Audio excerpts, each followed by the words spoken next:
अगर आप आरएस परीक्षा की तैयारी कर रहे हैं तो उत्कर्ष ऐप में चल रहा है शिक्षा महोत्सव, जिसमें उत्कर्ष ऐप के सभी ऑनलाइन कोर्सेज मिल रहा है। Create 78% discount, NG13 coupon code का अप्लाई करने पर 13% का अतिरिक्त डिस्काउंट। साथ ही रक्षाबंधन की खुशी में आपको 100% रिवार्ड पॉइंट जीतने का मौका। लेकिन याद रखना, ये ऑफर केवल 21 अगस्त तक उपलब्ध है, इसलिए आज ही एनरोल करें, इसका लाभ उठाएं। Enrol now.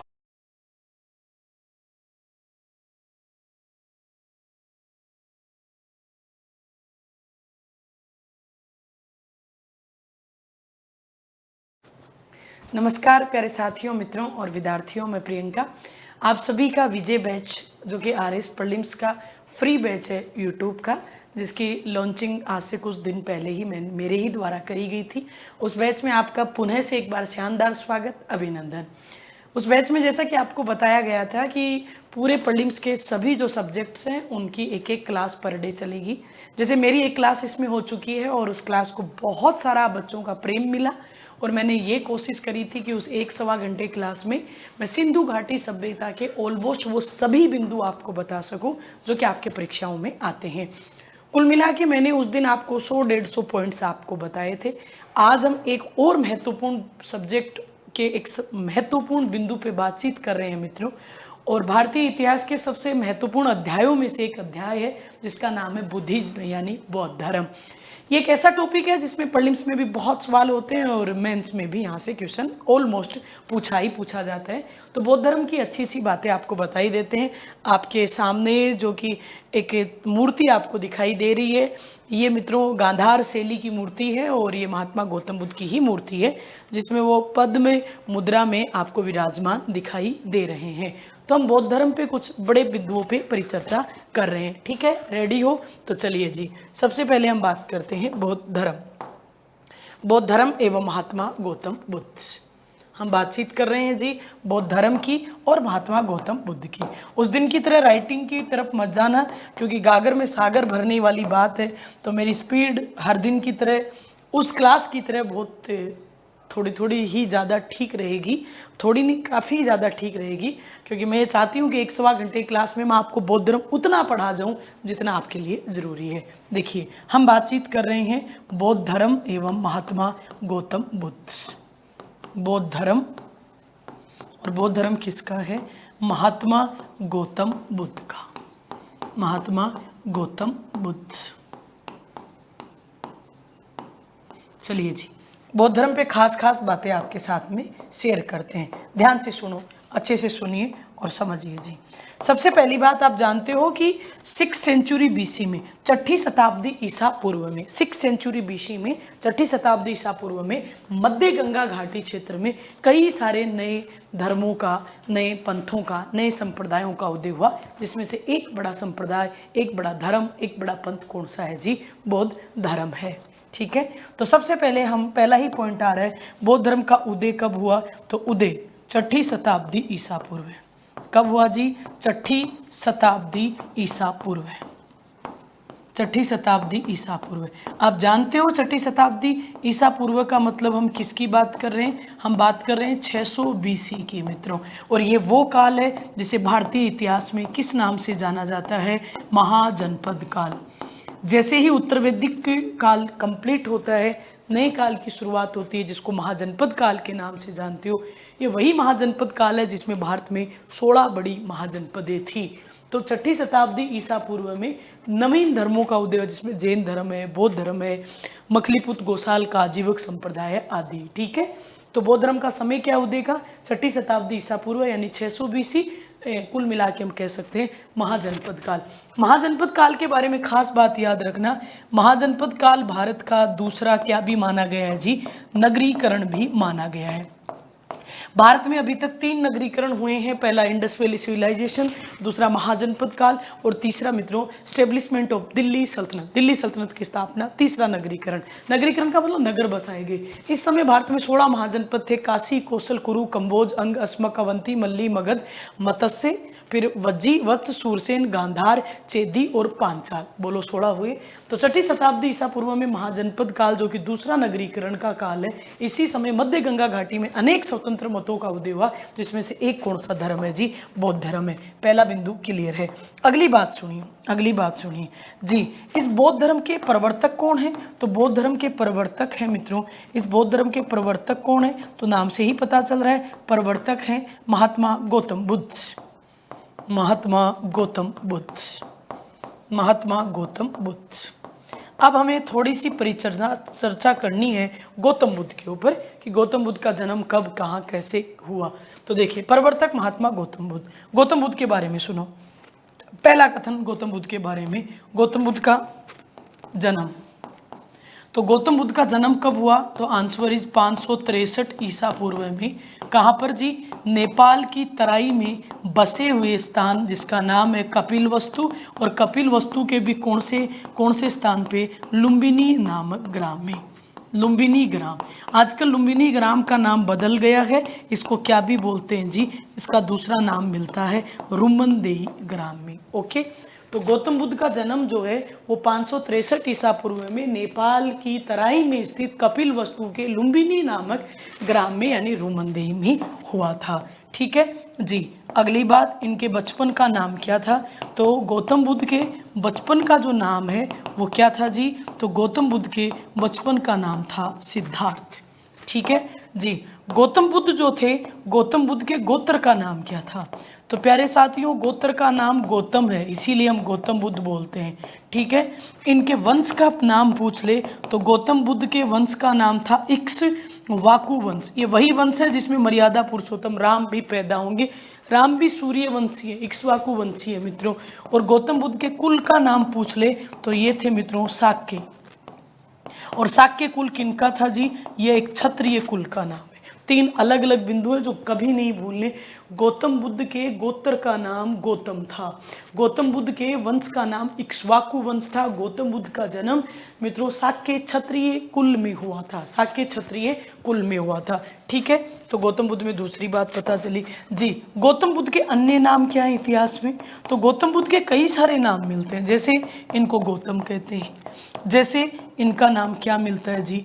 बुद्ध मिलता है। जैसे इनका नाम क्या मिलता है जी? तथागत मिलता है। जैसे इनका नाम क्या भी मिलता है? शाक्य मुनि भी मिलता है। ये सभी बुद्ध के ही नाम हैं। आप गौतम बोलो, बुद्ध बोलो, तथागत बोलो, शाक्य मुनि बोलो, सब एक है। गौतम नाम गोत्र के कारण, बुद्ध और तथागत नाम आगे क्लियर होंगे थोड़ी देर में। शाक्य मुनि क्यों? क्योंकि इनका जन्म शाक्य क्षत्रिय कुल में हुआ था। इसका मतलब ये बालक ब्राह्मण कम्युनिटी में नहीं पैदा हुआ, ये क्षत्रिय कम्युनिटी का बालक है। महावीर स्वामी जी भी क्षत्रिय कम्युनिटी में ही पैदा होंगे जी। गौतम बुद्ध के पिता कौन थे? तो गौतम बुद्ध के जो पिताजी थे उनका नाम था सुदोधन, सुदोधन, जो कि क्या है जी? जो कि शाक्य क्षत्रिय कुल के मुखिया हैं, शाक्य क्षत्रिय कुल के मुखिया हैं, कुल के मुखिया। प्यारे विद्यार्थियों, ये भी याद रखिए, भारत में 10 गणराज्य थे। 8 जो थे वो तो वज्जी संघ के अधीन और 2 मल्ल संघ के अधीन। इन 8 वज्जी संघ के गणराज्यों में कपिलवस्तु के शाक्य भी थे। ठीक है, तो पिताजी जो है सुदोधन वो शाक्य क्षत्रिय कुल के मुखिया थे। इनकी माताजी का नाम जो था वो था महामाया। इनकी माताजी का नाम महामाया थी। ये आपके आरएस में पूछा गया है कि गौतम बुद्ध की माँ का संबंध कौन से वंश से था? तो वो रामग्राम के कोलीय वंश की राजकुमारी थी। रामग्राम के कौन से वंश की राजकुमारी थी? कोलीय वंश की राजकुमारी थी। कोलीय वंश में मित्रों एक गणराज्य है। कोलीय वंश भी क्या है जी? एक गणराज्य है। तो गौतम बुद्ध में ये कुछ बड़ी बातें हमें पता चली। ऐसा बताया जाता है कि बुद्ध के जन्म के 7वें दिन मृत्यु, महामाया जी की मृत्यु कब हो गई? बुद्ध के जन्म के 7वें दिन, बुद्ध के जन्म के 7वें दिन मृत्यु, 7वें दिन मृत्यु। तो बुद्ध के जन्म के 7वें दिन ही उनकी माताजी मर गई मित्रों, यानी उनका देहांत हो गया। तो फिर बुद्ध का लालन पालन किसने किया? तो मित्रों लालन पालन किया है बुद्ध की मौसी जी ने, और उस मौसी का नाम है महाप्रजापति गौतमी, महाप्रजापति गौतमी। ये तो हमें बेसिक बातें पता चली कि प्रवर्तक महात्मा गौतम बुद्ध थे, उनका जन्म है वो कब हुआ, उनके बचपन का नाम सिद्धार्थ, ये गोत्र वंश और इक्ष्वाकु वंश, अन्य नाम पता चले, पिता का नाम पता चला, माता जी का नाम पता चला, माँ की मृत्यु जन्म के 7वें दिन, लालन पालन किया है मौसी महाप्रजापति गौतमी ने। बोलो 10 बिंदु तो क्लियर है। अब इन 10 में से तो कोई भी सवाल आ जाएगा तो कोई गलती करना मत। उसके बाद में देखिए अगले बिंदु की ओर आगे बढ़ जाते हैं। प्यारे साथियों, जब गौतम बुद्ध का जन्म हुआ, कहते हैं जब गौतम बुद्ध का जन्म हुआ तो कुछ ब्राह्मणों ने ये भविष्यवाणी करी कि ये बच्चा आगे चल के या तो चक्रवर्ती सम्राट बनेगा या एक महान सन्यासी बनेगा। ठीक है, तो आपसे ऐसे डायरेक्ट पूछता है, जन्म की भविष्यवाणी करता, गौतम बुद्ध के जन्म की भविष्यवाणी किसने करी थी? तो गौतम बुद्ध की जन्म की भविष्यवाणी करता 2 मित्रों ब्राह्मण थे, जिनका नाम है, एक का नाम है कौंडिन्य ऋषि और एक का नाम है कालदेवल ऋषि। कौंडिन्य और कालदेवल ऋषि मित्रों। अब मुद्दा आया, मैं भविष्यवाणी क्या करी थी? तो भविष्यवाणी ये करी थी कि ये बच्चा या तो आगे चल के क्या होगा जी, भाई उन्होंने ये घोषित किया था कि सिद्धार्थ जो है, यानी जो बच्चा सिद्धार्थ है, सिद्धार्थ या तो क्या बनेगा जी, सिद्धार्थ आगे चल के या तो बनेगा एक चक्रवर्ती सम्राट, या तो एक महान चक्रवर्ती सम्राट बनेगा, या फिर ये एक क्या बनेगा जी, एक मनमस्त मुस्कुराता हुआ एक महान क्या बनेगा, सन्यासी बनेगा। तो बुद्ध के जन्म की भविष्यवाणी करी है, दोनों के नाम पूछता है कि बुद्ध के जन्म की भविष्यवाणी करता कौन है, तो कालदेवल और कौंडिन्य ऋषि। भविष्यवाणी की क्या थी, ये या तो राजा बनेंगे या फिर मित्रों सन्यासी बनेंगे। कहते हैं कि सुधोधन को ये बात बहुत बुरी लगी। सुधोधन ने कहा कि भला राजा का बेटा राजा ही होगा, मेरा बच्चा सन्यासी क्यों बनेगा, क्या ही इसको जरूरत पड़ गई। लेकिन मित्रों दोनों ऋषियों ने साफ कह दिया कि इनकी नीति, इनका भाग्य इनको सन्यास जगत की ओर ले जा रहा है। चाहे भले आप हमें दक्षिणा मत दीजिए, लेकिन हम जो कह रहे हैं ऐसा ही होगा। और मित्रों कहते हैं दोनों जो महंत थे, उन्होंने कोई भी दान नहीं लिया और चुपचाप खाली हाथ उस राज्य से लौट गए। लेकिन क्या है कि याद रखना हमारी बात, सुधोधन रोक सकता है तो रोक ले, तेरा बच्चा सन्यासी ही बनेगा। ऐसा कहते हैं कि सुधोधन कभी नहीं चाहते थे उनका बच्चा सन्यासी बने, इसलिए उन्होंने हमेशा उसके सामने चारों तरफ ऐसे सांसारिकता, भाव सागर का माहौल बना के रखा कि उसको कभी फील ही नहीं आई वैराग्य की। लेकिन बचपन से ही गौतम बुद्ध में वो लक्षण दिखने लग गए। वो एकांत में घंटों बैठे रहते थे, वो एकांत में ध्यान लगाने की कोशिश करते थे। तो हमारी भारतीय समाज सीधा सा है, आपको पता है कि जब भी कोई व्यक्ति ऐसे रास्ते से भटकने लगता है तो तरीका है उसको लाइन पे लाने का, उसका ब्याह करवा दो। तो भैया गौतम बुद्ध की भी क्या करवा दी गई जी, विवाह करवा दिया गया। विवाह 16 वर्ष की आयु में, 16 वर्ष की आयु में किसके साथ हुआ जी, कात्यायनी के साथ। कात्यायनी का ही दूसरा नाम क्या मिलता है, कात्यायनी का ही प्रसिद्ध नाम मिलता है यशोधरा, इन्हीं का एक नाम मिलता है बिंबा, इन्हीं का एक नाम मिलता है गोपा और इन्हीं का एक नाम मिलता है बृहदकच्छना। बृहदकच्छना, ये बहुत साहित्य में अलग अलग इनके नाम है, पर आप टेंशन मत करिए, आप सबका मतलब एक ही समझना। लेकिन एक्चुअल नाम उनका कात्यायनी है। ये भी रामग्राम के कोलिय वंश की राजकुमारी है, लेकिन इनका प्रसिद्ध नाम कौन सा है जी, इनका प्रसिद्ध नाम है यशोधरा। कहते हैं गौतम बुद्ध को एक पुत्र भी हुआ, और पुत्र का नाम क्या था जी, तो गौतम बुद्ध के पुत्र का नाम था राहुल। राहुल का शाब्दिक अर्थ क्या होता है जी, बंधन होता है। एक और बात बताते हैं आपको, विवाह के बाद में कुछ समय के लिए गौतम बुद्ध का ध्यान है वो सांसारिकता में लगा भी, लेकिन कुछ समय बाद में वो फिर मित्रों उनका मन उचट गया और वो धीरे धीरे फिर वैराग्य की ओर जाने लगे। एक टाइम पे उनको ऐसा लगने लग गया कि आज मैं ना तो मेरी पत्नी के साथ न्याय कर रहा हूँ, ना मैं मेरे बच्चे के साथ, ना परिवार के साथ, ना कपिल वस्तु वासियों के साथ, ना ही खुद के साथ, तो बेटर है मुझे यहाँ से चला जाना चाहिए। और कहते हैं कि मित्रों 29 वर्ष की आयु में, 29 वर्ष की आयु में ग्रह त्याग, यानी सिद्धार्थ ने क्या कर दिया जी, ग्रह त्याग कर दिया। 29 वर्ष की आयु में ग्रह त्याग, वेरी वेरी इंपॉर्टेंट। इस घटना को बौद्ध साहित्य में महाभिनिष्क्रमण कहा जाता है। महान है जो गमन, महान है जो निष्क्रमण, ठीक है। बौद्ध साहित्य में इस घटना को महावीर निष्क्रमण कहा जाता है। तो आपसे पूछेगा महावीर निष्क्रमण क्या है, तो गौतम बुद्ध की 29 वर्ष की आयु में गृह त्याग की घटना को महावीर निष्क्रमण कहते हैं। गौतम बुद्ध ने गृह त्याग किया है मित्रों आषाढ़ पूर्णिमा को। ये बार बार पूछा जाएगा, क्यों? क्योंकि गौतम बुद्ध के जीवन में वैशाख पूर्णिमा का बहुत योगदान है। ठीक है, गौतम बुद्ध का जन्म, एक नोट में आपको एक बात बताना चाह रहे हैं, ध्यान से सुनना।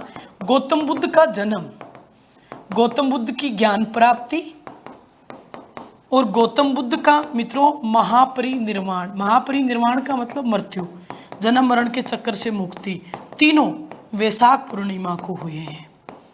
तीनों वैशाख पूर्णिमा को हुए।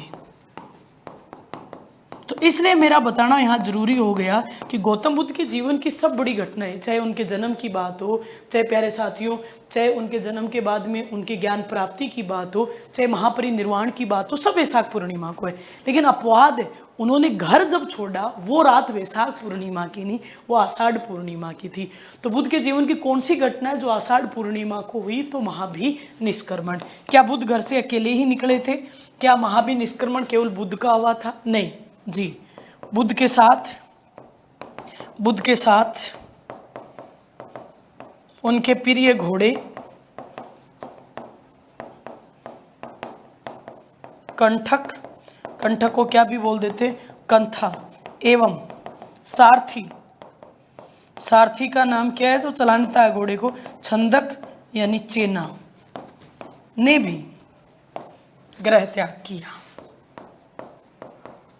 तो इसका मतलब गृह त्याग बुद्ध का अकेले का नहीं है। बुद्ध जब घर से निकले हैं तो अपने प्रिय घोड़े कंथा को और अपने सारथी छंदक चेना को भी वो अपने साथ लेके निकले हैं। ठीक है, यहाँ तक 15 बिंदुओं तक कोई दिक्कत नहीं है। तो बुद्ध ने 29 वर्ष की आयु में आषाढ़ पूर्णिमा की रात्रि को घर छोड़ दिया है। पत्नी बच्चे सब सोते हुए रह गए हैं मित्रों, और घर से वो निकल लिए हैं एक महान ज्ञान की खोज में। साथ में उनका प्रिय घोड़ा कंथक और उनका प्रिय सारथी कौन है जी? छंदक या चेना। ठीक है, यहाँ से निकले। अब देखना अगला जो विशेष बिंदु आ रहा है यहाँ पे, जो आपको याद रखना है, विशेष बिंदु सुनना। जब वो घर से यहाँ से निकल गए हैं मित्रों, तो साथ जैसे ही वो निकलेंगे उनको साथियों 4 जीवन परिवर्तनकारी आदर्श दिखाई देंगे। 4 जीवन परिवर्तनकारी आदर्श, ये गौतम बुद्ध के आइडियल माने गए। 4 जीवन परिवर्तनकारी आदर्श, 4 ऐसी चीजें मिली जिसने गौतम बुद्ध के जीवन को बदल दिया। जब गौतम बुद्ध घर से निकले तो उनको 4 कौन कौन सी चीजें मिली? सबसे पहले उनको मिला है मित्रों एक वृद्ध व्यक्ति। गौतम बुद्ध के अचानक से वो ठहर से गए क्योंकि वो वृद्ध नहीं होना चाहते थे। थोड़ा आगे चले तो उनको मिलता है एक कुष्ठ रोगी, बीमार व्यक्ति। गौतम बुद्ध को और ज्यादा ऐसा लगता है कि क्या ऐसा हष्ट पुष्ट शरीर है, क्या एक दिन ऐसा हो जाएगा? थोड़ा और आगे चलते हैं तो उनको मिलता है मित्रों एक मृत शरीर। कोई जल्दी की मृत्यु हुई है तो सुबह सुबह किसी व्यक्ति के अंतिम संस्कार के लिए लोग जा रहे हैं, राम नाम सत्य हैं। तो गौतम बुद्ध को अचानक से एकदम अंदर से खड़बड़ी मच गई कि मैं क्या कर रहा हूँ, मैं क्या हूँ, मेरे को समझ में ही नहीं आ रहा। मैं ऐसा नहीं होना चाहता, मैं ऐसा भी नहीं होना चाहता, और ऐसा तो बिल्कुल भी नहीं होना चाहता।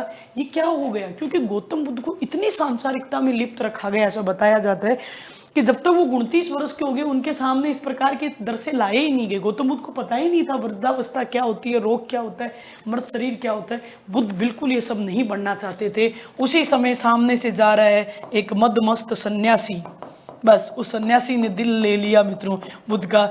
सिद्धार्थ को समझ में आ गया होगा कि सब लोग दुखी हैं जी, वृद्ध आदमी बहुत दुखी जा रहा है, कुष्ठ रोगी बहुत दुखी है, मृत शरीर जो लेके जा रहे हैं ले जाने वाले लोग बहुत दुखी है। लेकिन इन सब के बीच एक मस्त साधु जा रहा है जिसको कोई फर्क नहीं पड़ रहा, क्योंकि वो दुनियादारी, वो मोह माया से ऊपर उठ गया है। वो जान चुका है माया मरी न मन मरा, मर मर गए शरीर, आशा तृष्णा ना मरी कह गए कौन जी दास कबीर। तो शायद वो ऐसा सन्यासी है, वो जानता है कि साहब सब मोह माया है और सबको एक दिन उस घर जाना है, जितनी जिंदगी मिली हंस के जिए, क्या ही साथ ले जाएंगे। इसलिए वो सब जब समझता है इस बात को कि जन्म मृत्यु का चक्कर तो मित्रों शाश्वत है, चला आ रहा है, चला ही जाएगा।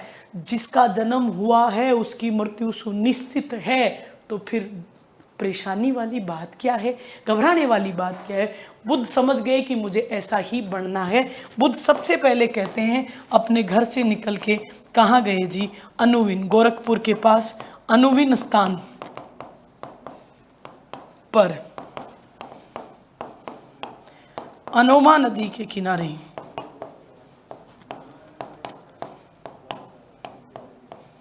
मुंडन करवाकर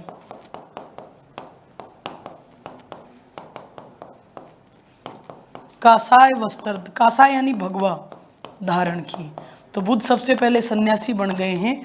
वो सबसे पहले घर से गोरखपुर के पास अनुवीन स्थान पे गए, वहाँ नोमा नदी बह रही थी, वहाँ जाके अपने सर का मुंडन करवाया। क्योंकि बुद्ध ने जिस सन्यासी को देखा, उनको ये नहीं पता कि सन्यासी भैया वस्त्रों से नहीं बना जाता, वो तो मन से फीलिंग आती है। पर उनको मोटा मोटा यह समझ में आया कि अगर कोई भगवा वस्त्र पहन ले और सर का मुंडन करवा ले तो वो सन्यासी दिखता। और आजकल आधे सन्यासी इसी प्रकार के हैं रे, बोलो सत्य बात है कि नहीं?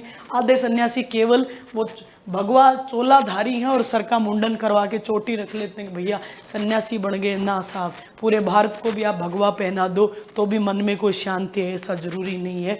वो तो मन की शांति है, अलग है मित्रों, वो वेशभूषा से नहीं आकी जाती। हाँ, मैं ये नहीं कह रही कि भगवा में शांति नहीं है, बहुत शांति है, लेकिन केवल भगवा पहन लेने से शांति आ जाए ये संभव नहीं। बुद्ध को यहाँ ऐसा ही लगा, जो कि उनकी भूल थी। कहते हैं कि बुद्ध ने जब ये सब किया तो भी उनके मन को शांति नहीं। कभी सामने से राहुल गुजर जाए, कभी यशोधरा का चित्र आ जाए, बुद्ध का मन में विचलन आया।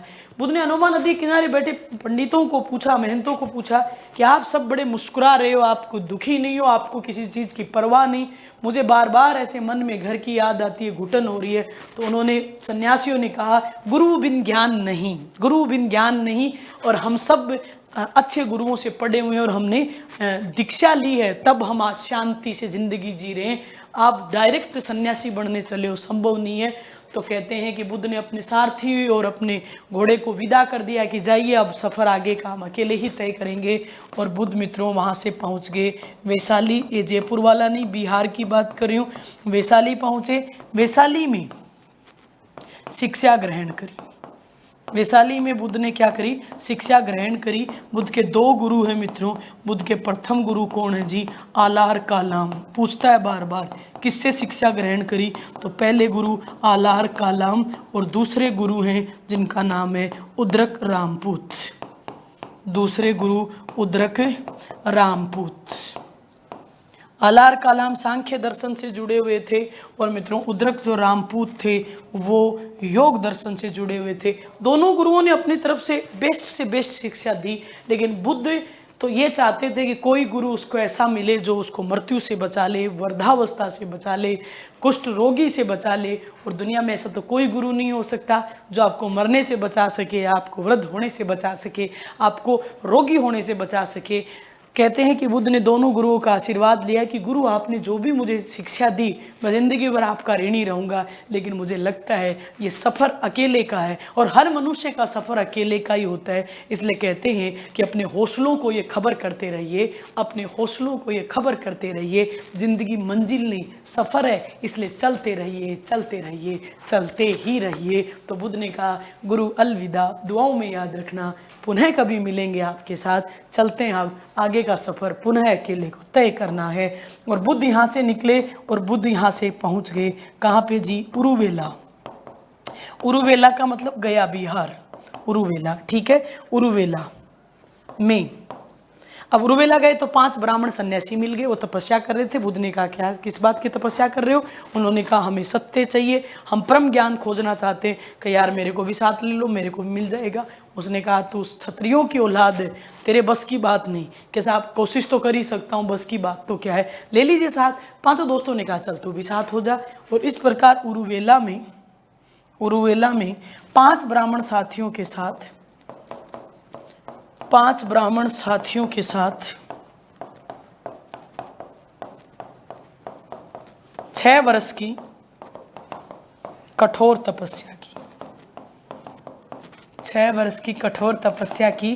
कहते हैं 6 वर्ष में उनका शरीर एकदम जर्जर हो गया। आज वो जवानी में बूढ़े लगने लग गए हैं, बीमार से लगने लग गए हैं।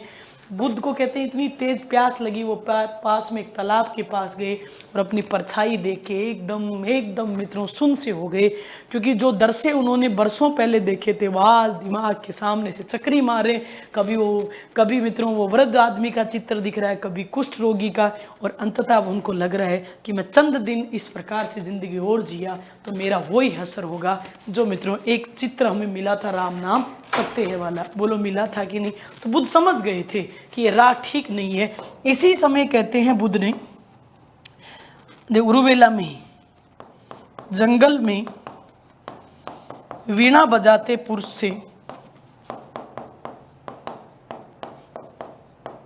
मध्यम मार्ग सीखा। मध्यम मार्ग सीखा, और मध्य मार्ग के लिए अच्छे से याद रखना, बौद्ध धर्म की भारत को सबसे बड़ी देन यही है। बौद्ध धर्म की, मेंस की एक लाइन आ गई यहां से, बौद्ध धर्म की भारत को सबसे बड़ी देन क्या है जी? मध्यम मार्ग। मध्यम मार्ग क्या होता है बेटा? बीच का मार्ग, ना तो ज्यादा काया कलेश और ना ही ज्यादा भोग विलास। इस शरीर को इतना भी मत सताइए कि शरीर खत्म हो जाए, आपका अपना शरीर है, और इसे इतना भी आराम मत दिलाइए कि आलसी हो जाए, काम ही ना करे, निठल्ला हो जाए। बीच का मार्ग रखिए। अब बुद्ध समझ गए थे कि जब मध्यम मार्ग अपना लिया इसका मतलब कठोर व्रत तोड़ना पड़ेगा, और बुद्ध ने मित्रों वर्द नृत्यांगना जंगल में ही मिली उनको, वर्द नृत्यांगना सुजाता के हाथों खीर ग्रहण करके कठोर व्रत तोड़ा, जो 6 साल तक उन्होंने अपना के रखा था। कठोर व्रत तोड़ा, जैसे कहते हैं भगत के बस में होता है भगवान। प्रेम के कारण तो सबरी के जूठे बेर भी खा लिए थे मर्यादा पुरुषोत्तम श्री राम ने, तो मित्रों फिर बुद्ध कैसे ना खाएंगे? तो बुद्ध ने कहते हैं कि नृत्यांगना सुजाता के हाथों, जो ऐसा बताया जाता है कि शूद्र कम्युनिटी की, कई कहते हैं कि शूद्र कम्युनिटी की थी, कई कहते हैं वो अपनी जवानी में गणिका थी, खैर जो भी रही होगी, लेकिन मित्रों बुद्ध ने उनके हाथों से खीर ग्रहण करके अपना व्रत तोड़ दिया। जब 5 साथियों के पास लौट के गए तो 5 साथियों ने कहा तू धर्म भ्रष्ट हो चुका है, तू हमारे साथ आगे तपस्या नहीं कर सकता, हम तुझे अपना मित्र नहीं मान सकते, और 5 दोस्त बुद्ध को छोड़ के चले गए और बुद्ध अकेले ही रह गए। कहाँ पे जी? उरुवेला में। खैर अब शायद बुद्ध को भी लग गया है कि मेरे मन में फिर भी पाप था कि मैं अभी तक भी कहने के लिए तो अकेला था, लेकिन अकेला कहाँ था रे? 5 तो दोस्त साथ थे। मुझे जिंदगी का आगे का सफर अब पूर्णतः अकेले को तय करना है। अब वेरी वेरी इंपॉर्टेंट बात ध्यान से सुनिएगा। कहते हैं कि 48 दिन की तपस्या के बाद, ध्यान से सुनना, 48 दिन की, यहां से एक क्वेश्चन जरूर निकल जाएगा। 48 दिन की तपस्या के बाद, 48 दिन की तपस्या के बाद 49वीं वैशाख पूर्णिमा की, 49वीं वैशाख पूर्णिमा की रात्रि को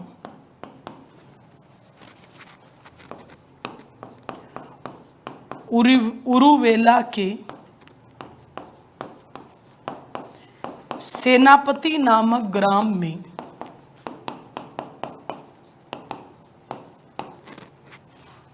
निरंजना का ही दूसरा नाम क्या मिलता है? पुनपुन नदी के किनारे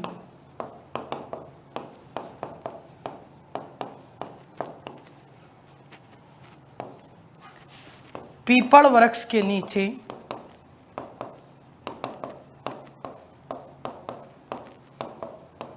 बुद्ध को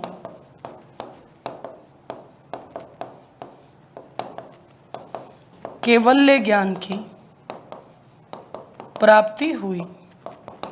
तो देखिए बुद्ध को ज्ञान मिल रहा है, ध्यान से सुनना। 48 दिन की बुद्ध ने फिर तपस्या करी, तो फिर उसके अगले दिन 49वीं वैशाख पूर्णिमा की रात्रि को उरुवेला के सेनापति नामक ग्राम में, कौन से गांव में? सेनापति नामक ग्राम में, निरंजना पुनपुन नदी के किनारे पीपल वृक्ष के नीचे बुद्ध को केवल्य ज्ञान की प्राप्ति हुई। यहाँ हर लाइन अपने आप में क्वेश्चन है जी। बुद्ध को कितने दिन की तपस्या के बाद? 48 दिन की तपस्या के बाद। कौन सी रात्रि को? 49वीं वैशाख पूर्णिमा की रात्रि को। कौन से स्थान पे? उरुवेला स्थान पे। कौन से गांव में? सेनापति नामक ग्राम में। कौन सी नदी किनारे? निरंजना पुनपुन नदी किनारे। कौन से वृक्ष के नीचे? पीपल वृक्ष के नीचे। क्या प्राप्त हुआ जी? केवल्य ज्ञान प्राप्त हुआ। ये हर लाइन अपने आप में क्वेश्चन है, कोमा। केवल्य ज्ञान की प्राप्ति हुई। इस घटना के बाद, इस घटना को ऐसे कह देते हैं, इस घटना को ध्यान से सुन लो। इस जैसे गौतम बुद्ध का गृह त्याग क्या कहलाता है? महाभिनिष्क्रमण। तो गौतम बुद्ध की ज्ञान प्राप्ति घटना को क्या बोलते हैं? संबोधि। इस घटना को संबोधि तथा इसके बाद सिद्धार्थ को बुद्ध एवं तथागत, तथागत और बुद्ध का मतलब क्या होता है? जिसने सत्य को खोज लिया हो, जो परम ज्ञान को पा चुका हो। परम ज्ञान का मतलब सर्वोच्च ज्ञान, अंतिम ज्ञान, उच्चतम ज्ञान, यानी यूनिवर्सल ट्रूथ, अनंत ज्ञान, जिसके परे कोई ज्ञान नहीं हो। सिद्धार्थ को बुद्ध तथा तथागत कहा गया। मैंने गौतम बुद्ध के 4 नाम बताए थे, उम्मीद करती हूँ चारों नाम क्लियर हो गए होंगे। इनको गौतम गोत्र के कारण कहते हैं। तथागत और बुद्ध देखो ज्ञान प्राप्ति के बाद कहा गया। शाक्य क्षत्रियों के वंशज थे, इसलिए इनको क्या कहते हैं जी? शाक्य मुनि कहते हैं। इनको क्या कहते हैं? शाक्य मुनि कहते हैं। बोलो क्लियर हुआ? यहाँ तक कोई दिक्कत नहीं है? ये बात तो क्लियर है जी। इस घटना को ये कहा गया और इसके बाद सिद्धार्थ को बुद्ध तथा तथागत कहा गया। इसी में आगे लिखना है, पीपल वृक्ष को बोधि वृक्ष, पीपल वृक्ष को क्या कहा गया? बोधि वृक्ष तथा उरुवेला, उरुवेला का दूसरा नाम क्या भी है जी? गया। तथा उरुवेला को, अब गया को बोध के नाम पे क्या कह दिया गया? बोध गया। उरुवेला को बोध गया कहा गया। यानी गया क्या हो गया? गया बोध गया हो गया, पीपल वृक्ष बोधि वृक्ष हो गया, सिद्धार्थ बुद्ध तथागत हो गया, और घटना क्या हो गई जी? संबोधि हो गई। बोलो क्लियर हुई ये घटना? तो 22वीं घटना सबसे इंपॉर्टेंट है, 23वीं इससे भी ज़्यादा इंपॉर्टेंट है। अब ज्ञान तो मिल गया, अब बताना तो पड़ेगा ना, सिद्ध तो करना पड़ेगा ना जी। बुद्ध उरुवेला से कहाँ गए? सारनाथ। सारनाथ का नाम अब सारनाथ नहीं देगा भैया, क्योंकि अब वो नोट्स टीचर बढ़िया इंस्टीट्यूट्स के टीचर्स के नोट्स मंगाता है और देखता है कि कौन सी चीज़ स्किप है, वहाँ से क्वेश्चन बनाने की कोशिश करता है। हालांकि बोले मैडम ये कहना चाह रहे हो कि आपका मंगाता है? नहीं, मैं बहुत साधारण सी इंसान हूँ, मेरे नहीं, अच्छे लोगों की बात कर रहे हैं जो बहुत सीनियर टीचर्स हैं। तो देखो, सारनाथ, मरगदाव, ऋषिपतन में सर्वप्रथम 5 ब्राह्मण साथी, वही आज ब्राह्मण साथी टकरा गए, 5 ब्राह्मण साथियों को अपना पहला उपदेश दिया। 5 ब्राह्मण साथी कौन थे? वैसे तो आपको याद नहीं रखने, पर हाँ, जो मेंस की बच्चे तैयारी करेंगे उनको थोड़े से देख लेने हैं। पहला है मित्रों कौंडिन्य, एक पहले भी आया, वो कौंडिन्य है, देखना वहाँ अणय है, ये नय है। कौंडिन्य, आंज यानी अश्वपति ऋषि, अश्वपति, वपर ऋषि, भदीय ऋषि और महानाम। ये 5 वही दोस्त हैं जो बुद्ध को पथ भ्रष्ट छोड़ समझ के कुछ सालों पहले छोड़ आए थे। तो सारनाथ, मरगदाव, ऋषिपतन में सर्वप्रथम 5 ब्राह्मण साथियों को अपना पहला उपदेश दिया, है ना। ये वो 5 ब्राह्मण साथी है। इसे बौद्ध साहित्य में वेरी वेरी इंपॉर्टेंट घटना, इसे बौद्ध साहित्य में, पूरा लिख दूं बड़ा पूरा नाम, इसे बौद्ध साहित्य में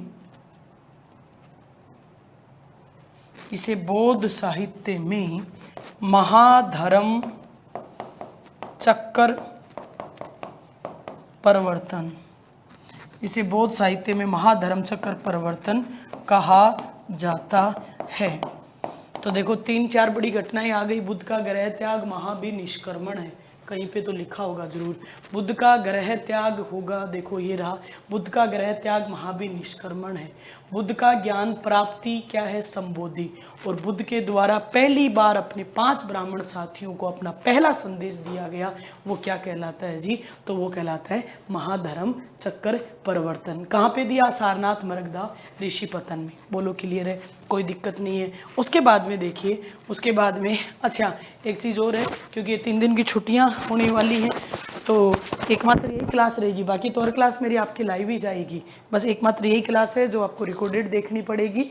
मैं आपके कमेंट्स नहीं पढ़ पाऊंगी, क्योंकि ये क्लास आज मैं 17 को रिकॉर्ड कर रही हूँ और आप देखोगे इसको 18 को, तो इस बात के लिए माफ़ी चाहते हैं हम। लेकिन वो रक्षाबंधन के पर्व के कारण ये ऐसा हुआ है। फिर भी देखिए, आप उत्कर्ष के आपके प्रति जिम्मेदारी देखिए कि भाई साहब, आपके हम नहीं चाहते कि रक्षाबंधन वाले दिन भी क्लास ऑफ करी जाए। अगर आपसे वादा किया कि 1 साल तक आपके साथ हम हर दिन रहेंगे, चाहे कोई भी टीचर रहे, तो वो पूरा भी हो रहा है। ठीक है, तो ये स्थिति हुई। देन उसके बाद में अगला बिंदु की ओर हम जाते हैं। हमने कितने बिंदु पढ़ लिए? 23 बिंदु पढ़ लिए। हालांकि एक एक बिंदु में 2-2, 3-3 बिंदु भी आ रहे हैं। 24वां बिंदु जो ध्यान से याद रखना है, चाहे नोट में याद रख लेना। बुद्ध ने सारनाथ में ही बौद्ध संघ का गठन किया।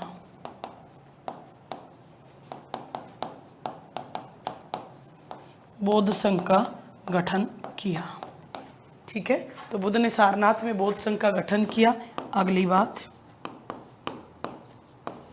बुद्ध ने अपना प्रचार केंद्र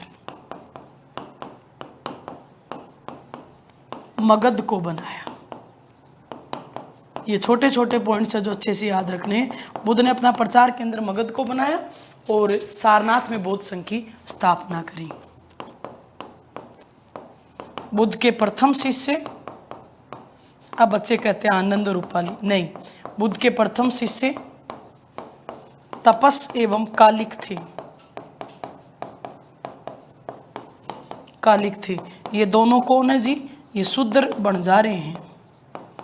शूद्र बंजारे। तो प्रथम शिष्य पूछे तो तपस और कालिक, लेकिन प्रिय शिष्य पूछ ले तो बुद्ध के प्रिय शिष्य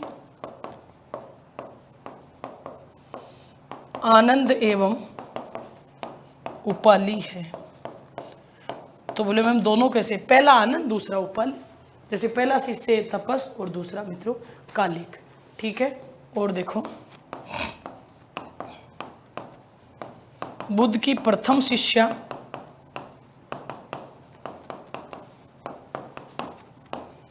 महाप्रजापति, जो मौसी है, महाप्रजापति गौतमी थी।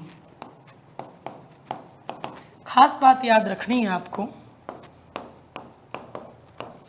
आनंद के सुझाव पर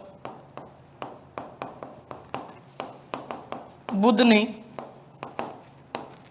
महिलाओं को बौद्ध संघ में प्रवेश दिया।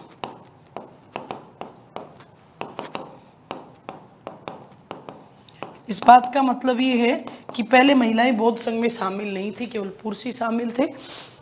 लेकिन बुद्ध के प्रिय शिष्य और चचेरे भाई, आनंद बुद्ध के प्रिय शिष्य भी और चाचा जी के बेटे भी, इन्होंने समझाया कि गुरु, अगर हम महिलाओं को, जो कि भारत की आधी आबादी है, उनको हम अगर धर्म से बाहर कर देंगे तो फिर सनातन हिंदू धर्म और बौद्ध धर्म में अंतर ही क्या रह जाएगा। उन्होंने भी हमेशा कभी स्त्रियों के साथ बहुत ज़्यादा सम्मान की स्थिति जैसा बर्ताव नहीं किया। केवल अगर ऋग्वेदिक काल को छोड़ दे तो पूरे इतिहास में महिलाओं को वो स्थिति कभी नहीं मिली मित्रों जो पुरुषों की रही है। और पूरे, हम हिंदू धर्म की ही बात नहीं करें, पूरी दुनिया के किसी भी धर्म की बात करी जाए तो स्त्रियों का कहीं न कहीं शोषण ही दिखाई देगा। हर जगह ऐसा ही महसूस होता है कि महिलाएं पैदा नहीं होती, महिलाएं बनाई जाती है। वजह क्या है कि महिला की अपनी कभी भी स्वतंत्र आइडेंटिटी पुरुष ने स्वीकार ही नहीं करी। उसकी पहचान कभी पिता के नाम से, कभी भाई के नाम से, कभी पति के नाम से, कभी पुत्र के नाम से रही। उसकी स्वतंत्र पहचान कब थी? तो बस इसलिए मित्रों फिर आनंद समझाते हैं अपने गुरु को कि महिलाओं को उनकी स्वतंत्र पहचान के साथ इसमें शामिल किया जाए गुरुजी। और जब कहा तो बुद्ध मान गए और बुद्ध ने सबसे पहले महाप्रजापति गौतमी को अपने धर्म में क्या की जी? जगह दी। क्लियर हुआ? उसके बाद में देखिए अगला बिंदु, बुद्ध की मुख्य शिष्याएं थी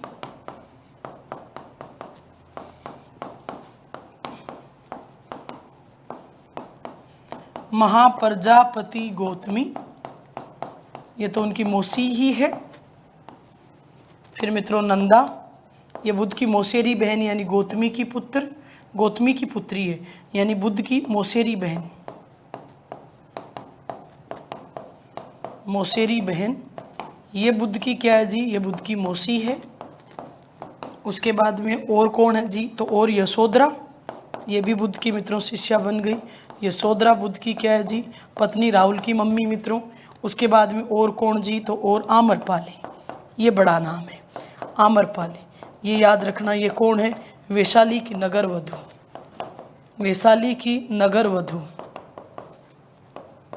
ये बुद्ध की क्या है जी, प्रिय एवं प्रसिद्ध शिष्या, प्रिय एवं प्रसिद्ध शिष्या।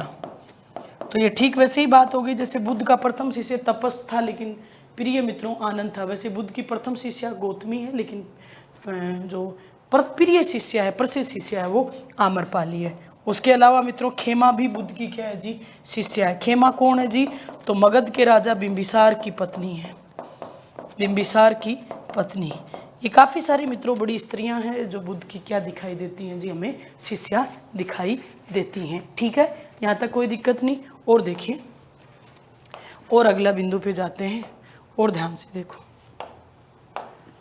और देखिए अगला बिंदु को, चंद बिंदु और फिर हम बुद्ध की शिक्षाओं की ओर आगे बढ़ेंगे जी। 31वें नंबर के बिंदु पे हम स्टैंड कर रहे हैं। 30 बिंदुओं पे हमने बातचीत कर ली। उम्मीद तो यही रखती हूँ 100 बिंदु तो आपको बता के जाऊँ। देखते हैं हम कितना आपके साथ बिंदु शेयर कर पाते हैं। देखिए 100 भी नहीं तो 50 तो पक्का बताऊंगी। हालांकि बोले मैडम 100 हो जाते हैं, पूरे जोड़ने पे तो 100 हो जाएंगे, जैसे ये 4 बिंदु हो गए, पर फिर भी हम तो अलग अलग ही जोड़ रहे हैं। तो देखो अगले बिंदु की ओर आगे जा रहे हैं, ध्यान से सुनिए। बुद्ध के अब हम बात करते हैं शिष्यों की। ठीक है, बुद्ध के प्रसिद्ध अनुयायी शासक थे, यानी कुछ राजा भी थे जो बुद्ध के अनुयायी थे। बुद्ध के प्रसिद्ध अनुयायी शासक थे, कौन थे जी? एक तो मगध नरेश बिंबिसार, और कौन है जी? वैशाली का लिच्छवी नरेश चेटक, वैशाली लिच्छवी नरेश चेटक। हालांकि लिच्छवी नरेश चेटक की जो सगी बहन है तिरसला, वो महावीर स्वामी की माता जी है। बाद में वो जैन धर्म को भी अपना राजकीय धर्म घोषित करेंगे, पर वो धर्म सहिष्णु, वो दोनों को ही मानते हैं। वैशाली लिच्छवी नरेश चेटक, इनकी भी बड़ी श्रद्धा है बौद्ध धर्म में। और मित्रों कौशल यानी प्रसेनजीत, कौशल के राजा कौशल नरेश प्रसेनजीत, कौशल नरेश प्रसेनजीत, ये बुद्ध के बड़े अनुयायी हैं मित्रों, शिष्य अनुयायी। इसके अलावा बाद में तो बहुत है, शोक, कनिष्क, केशव, हर्षवर्धन, लेकिन वो जीवित थे तब, ये तो उनसे पर्सनली मिले हुए हैं। ठीक है, ये तो तब के अनुयायी बता रही हूँ जब वो खुद जीवित थे। और अगली बात देखो, 80 वर्ष की आयु में मल गणराज्य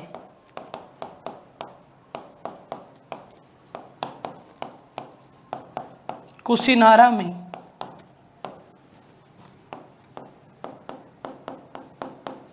परिवारजक सुभच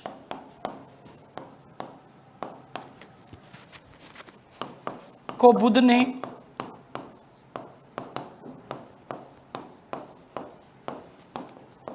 अपने जीवन का अंतिम उपदेश दिया।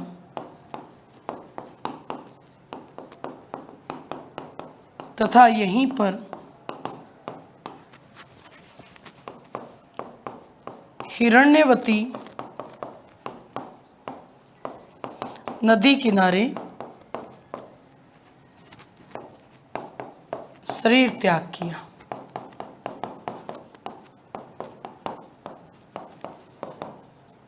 इस घटना को बौद्ध धर्म में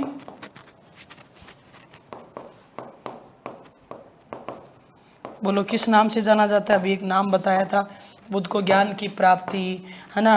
बुद्ध को ज्ञान की प्राप्ति के अलावा ग्रह त्याग, बुद्ध का जीवन के चक्र से मुक्ति, सब एक ही दिन हुआ। इस घटना को बौद्ध धर्म में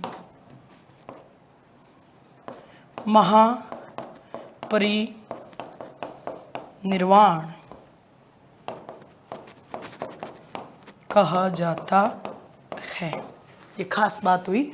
तो जो 563 ईसा पूर्व में पैदा हुए थे वो मित्रों 483, अच्छा समय क्या 80 वर्ष की आयु में, तो समय आ जाएगा 483 ईसा पूर्व। ठीक है, तो 483 ईसा पूर्व में 80 वर्ष की आयु में मल्ल गणराज जी कुशीनारा में परिवारजक सुबच को अपने जीवन का अंतिम संदेश दिया। और यहीं पे हिरण्यवती नदी के किनारे इस महान आत्मा ने मतलब ये महान आत्मा है वो महापरिनिर्वाण को प्राप्त हो गई, यानी इन्होंने शरीर त्याग कर दिया। इस घटना को महापरिनिर्वाण के नाम से जानते हैं। ठीक है, एक और बिंदु आपको जो नोट में याद रखना है, बहुत अच्छा है, मेंस में भी 2 नंबर में पूछता है। बुद्ध की पूर्व जन्म की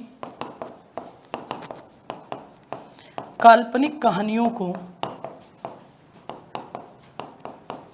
बुद्ध की पूर्व जन्म की काल्पनिक कहानियों को जातक कथा, ये बहुत इंपॉर्टेंट बात है कि आपसे डायरेक्ट पूछता है जातक कथाओं का संबंध किससे है, तो बुद्ध, गौतम बुद्ध से। बुद्ध की पूर्व जन्म की काल्पनिक कहानियों को जातक कथा कहा जाता है। संख्या लगभग कितनी बताई गई है, 552।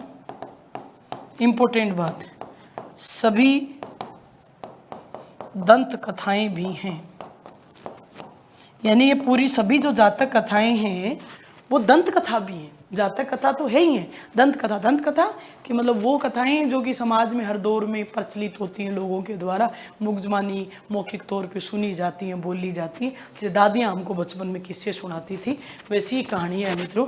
ये सभी जो कथाएं हैं वो अपने आप में क्या दिखाई देती है जी, हमें दंत कथा दिखाई देती है। बोलो यहाँ तक क्लियर हुआ। अब एक और बड़ा बिंदु आपको बताने जा रहे हैं। लगातार परीक्षा में क्वेश्चन होता है ये, और क्वेश्चन क्या पूछता है, एक तरफ पूछता है बुद्ध के जीवन की घटना और एक तरफ उसका पूछता है प्रतीक चिन्ह क्या था। बुद्ध के जीवन की घटना पूछेगा और फिर आपसे प्रतीक चिन्ह पूछ लेगा। ठीक है, तो देखते हैं। देखो, बुद्ध जीवन की घटना और फिर उसको बौद्ध धर्म में किस प्रतीक चिन्ह में प्रदर्शित करते हैं। प्रतीक चिन्ह का मतलब होता है बेटा संज्ञान। इस बार आप याद करिए, आप पेपर देखा करो पहले जो भी होते हैं प्रीलिम्स के। इस बार की जो प्रीलिम्स एग्जाम थी उसमें जैन, इस बार नहीं, हाँ इसी बार पूछा है, जैन धर्म के संज्ञान पूछे, एक तरफ जैन धर्म के तीर्थंकर और उनके प्रतीक पूछे। तो वैसे गौतम बुद्ध के जीवन से भी जुड़ी हुई कुछ घटनाएं हैं और उनके कुछ क्या है जी, प्रतीक चिन्ह दिखाई देते हैं। तो देखते हैं कौन सी घटना का प्रतीक चिन्ह क्या है। जब गौतम बुद्ध अपनी माँ के गर्भ में पहली बार गए, तो यानी गर्भाधान,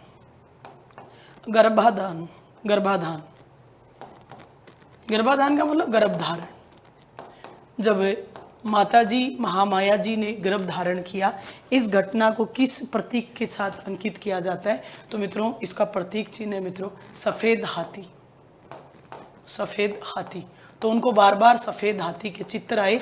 तो विद्वानों ने, यानी उस दौर के जो बड़े साधु सन्यासी थे, उन्होंने दावा किया था कि आपके घर में बच्चे का जन्म होने वाला है। तो सफेद हाथी बुद्ध के गर्भाधान का प्रतीक चिन्ह है। फिर मित्रों बुद्ध के जन्म का प्रतीक चिन्ह क्या बताया गया है जी, लाल कमल। बुद्ध के जन्म का प्रतीक चिन्ह क्या है जी, तो वो है लाल कमल। फिर बुद्ध का मित्रों यौवन, यानी वो धीरे धीरे बहुत गबरू जवान बनते जा रहे हैं, तो उनकी जवानी का प्रतीक चिन्ह क्या बताया गया है जी, सांड यानी वर्षभ। क्या बताया गया है जी, सांड यानी वर्षभ। बोलने में हम क्या भी बोल सकते हैं जी, वर्षभ। ये उनके यौवन का प्रतीक चिन्ह बताया गया है। इसके बाद में मित्रों गौतम बुद्ध ने क्या कर दिया था, 29 वर्ष की आयु में गृह त्याग। आप सब जानते हो गृह त्याग का प्रतीक चिन्ह क्या है, साथ में लेके गए हैं किसको, कंथा, कंठक। तो गृह त्याग का प्रतीक चिन्ह है घोड़ा। फिर गौतम बुद्ध को किसकी प्राप्ति हुई, ज्ञान की प्राप्ति। आप जानते हो गौतम बुद्ध की ज्ञान की प्राप्ति का प्रतीक चिन्ह है पीपल वृक्ष, जो कि अब क्या हो गया जी, बोधि वृक्ष। बोधि वृक्ष, ठीक है, बोधि वृक्ष, ये उनके ज्ञान प्राप्ति का प्रतीक चिन्ह है। फिर मित्रों निर्वाण इस जन्म संभव है, और इनके निर्माण का प्रतीक चिन्ह क्या माना गया है जी, पद चिन्ह। निर्माण के रूप में गौतम बुद्ध के क्या मिले हैं जी, पद चिन्ह। और फिर है मित्रों महापरिनिर्वाण, यानी मृत्यु तो है नहीं शब्द, वैसे क्या शब्द है जी, महापरिनिर्वाण। गौतम बुद्ध कहते हैं निर्वाण इस जन्म संभव है, लेकिन महापरिनिर्वाण मृत्यु के बाद ही संभव है। और महापरिनिर्वाण के रूप में क्या बनाए जाते हैं, तो बौद्ध धर्म में बनाए जाते स्तूप। तो कभी भी आपस में मिलान करवा ले, गलती से भी गलत मत करिए। ये गौतम बुद्ध के जीवन की बड़ी घटनाएं और ये उनके सामने क्या आ गए हैं, हमारे सामने प्रतीक चिन्ह। ये तो थी बहुत ही बेसिक, जो एकदम प्रीलिम्स की बातें हैं। अब कुछ बातें जो प्री और मेंस दोनों में मिक्स आपको दिखाई देती हैं, उनके बारे में भी देखना। ये बिंदु था अपना 34वें नंबर का बिंदु। अब 35वें नंबर के बिंदु की ओर जा रहे हैं और हम बात करते हैं बौद्ध धर्म के महत्वपूर्ण सिद्धांत। ठीक है, बौद्ध धर्म के महत्वपूर्ण सिद्धांत, बौद्ध धर्म के महत्वपूर्ण सिद्धांत। ठीक है, बौद्ध धर्म के महत्वपूर्ण सिद्धांतों में पहला सिद्धांत है त्रिरत्न। त्रिरत्न, त्रिरत्न बौद्ध धर्म में 2 प्रकार के हैं, याद रखना। त्रिरत्न कितने प्रकार के हैं, तो गलती से भी मत भूलिए। त्रिरत्न बौद्ध धर्म में 2 प्रकार के हैं। 2 प्रकार के, एक तो मित्रों धर्म के त्रिरत्न, धर्म के त्रिरत्न, और एक किसके बताए गए हैं, बौद्ध फिलोसॉफी दर्शन के त्रिरत्न। त्रि यानी 3 और रत्न यानी मित्रों 3 मुख्य मोती, जिनको फॉलो करना चाहिए बुद्ध के अनुसार। तो धर्म के त्रिरत्न कौन कौन से हैं, तो बौद्ध धर्म के त्रिरत्न देखना कौन कौन से हैं। बौद्ध धर्म के त्रिरत्न में पहला त्रिरत्न है बुद्ध, दूसरे त्रिरत्न का नाम क्या है जी, धम्म, और तीसरे त्रिरत्न का नाम है संघ। वह व्यक्ति जो गौतम बुद्ध में विश्वास करता है, गौतम बुद्ध के धर्म में विश्वास करता है, गौतम बुद्ध के संघ में विश्वास करता है, उस व्यक्ति को बुद्ध शाक्य कहा जाता है। यानी त्रिरत्नों में विश्वास करने वाला व्यक्ति बुद्ध शाक्य होता है। और भारत के सबसे बड़े बुद्ध शाक्य चक्रवर्ती सम्राट अशोक है। सॉरी टू से, मैं नहीं कह रही, ये बात कहता है आपके राजस्थान बेराट सभ्यता से प्राप्त भाब्रू लघु शिलालेख। उस भाब्रू लघु शिलालेख में अशोक को 2 नामों से पहचाना गया। एक तो लाइन लिखी गई है बुद्ध शाक्य, और दूसरा लिखा गया मगधाधिपति, मगध के अधिपति। तो बुद्ध धम्म और संघ में विश्वास करने वाला आदमी बुद्ध शाक्य, और वह अशोक है। और ये प्रमाणित करता है भाब्रू लघु शिलालेख, बेराट सभ्यता, कोटपुतली बहरोड जिला राजस्थान। बोलो सत्य बात है। वैसे ही गौतम बुद्ध के जो दर्शन है, उस दर्शन के भी कितने रत्न हैं जी, दर्शन के भी 3 रत्न हैं। कौन कौन से 3 रत्न हैं देखते हैं। दर्शन के भी त्रिरत्न हैं, कौन कौन से, प्रज्ञा, शील और मित्रों समाधि। प्रज्ञाशील और समाधि। ठीक है, तो धर्म के, अब बच्चों को त्रिरत्न पूछता है, ओपन पूछ ले तो बोले मैडम डायरेक्ट ही त्रिरत्न लिख दे, तो अच्छी बात तो है, दोनों की लिखो। फिर भी मित्रों डायरेक्ट त्रिरत्न पूछे तो आप ये वाला लिख दीजिए, ये काफी डीप में है, आप इतना लिखोगे तो काम चलेगा आपका। तो त्रिरत्न, एक तो बड़ी शिक्षा क्या होगी, त्रिरत्न। एक नोट में आपको बात बताते हैं जी, त्रिरत्नों में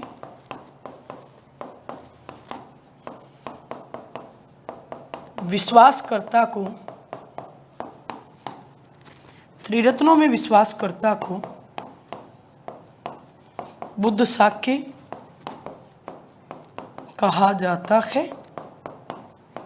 ब्रैकेट में कर लीजिएगा, आप समझ जाओगे मेरी बात से। अशोक थे बुद्ध शाक्य, और प्रमाण क्या है जी, भाब्रू लघु शिलालेख। भाब्रू शिलालेख, भाब्रू गांव का नाम है जी। ठीक है, बीजक भी महादेव 3 पुरातात्विक पहाड़ियां मिली है, तो बीजक डूंगरी से प्राप्त हुआ है भाब्रू शिलालेख। तो एक तो ये हो गया बौद्ध धर्म के महत्वपूर्ण सिद्धांतों में त्रिरत्न। उसके बाद में अगला आया मित्रों वेरी वेरी इंपॉर्टेंट सिद्धांत, जिसका नाम है त्रिपिटक। ये बहुत महत्वपूर्ण है त्रिपिटक। पिटक का मतलब क्या होता है, साधारणतः ज्ञान की पोटली, ज्ञान की गठरी, ज्ञान की ग्रंथि, ज्ञान की गांठ। मित्रों नाम से ही पता चल रहा है 3 पिटक है, वो तो देखने से ही पता चल गया है। कौन कौन से 3 पिटक है, सुत पिटक, विनय पिटक, और एक का नाम क्या है जी, अभिधम्म पिटक। 3 पिटक है, बार बार सवाल पूछेगा। सुत पिटक के बारे में खास बात सुनो, सुत पिटक की क्या खास बात है, सुनना अच्छे से प्यारे साथियों। सुत पिटक में क्या, किसका संकलन है, बुद्ध के विचारों का, विचारों, कथनों, प्रवचनों का संकलन। यानी बुद्ध के जो भी कथन है, वचन है, संदेश है, उपदेश है आदि का संकलन है सुत पिटक। विनय पिटक क्या है जी, संघ प्रणाली, बौद्ध संघ प्रणाली, यानी बौद्ध भिक्षुओं के लिए कौन से रूल रेगुलेशन जरूरी हैं? बौद्ध संघ प्रणाली तथा भिक्षु अनुशासन। भाई बौद्ध भिक्षुओं को कौन सा कोड ऑफ कंडक्ट फॉलो करना पड़ेगा? भिक्षु अनुशासन। ठीक है, तो बौद्ध संघ प्रणाली यानी बौद्ध धर्म में जो मठ प्रणाली है, स्तूप प्रणाली है, विहार प्रणाली, उनके कौन से कानून हैं, बौद्ध भिक्षु क्या कर सकते हैं, क्या नहीं कर सकते, उनके लिए कोड ऑफ कंडक्ट क्या है, रूल एंड रेगुलेशंस क्या हैं? तो बौद्ध संघ प्रणाली तथा भिक्षु अनुशासन नियमावली ये मिलती है किसमें? विनय पिटक में। और अभिधम पिटक वेरी वेरी टफ मित्रों। इसमें क्या है जी? बुद्ध के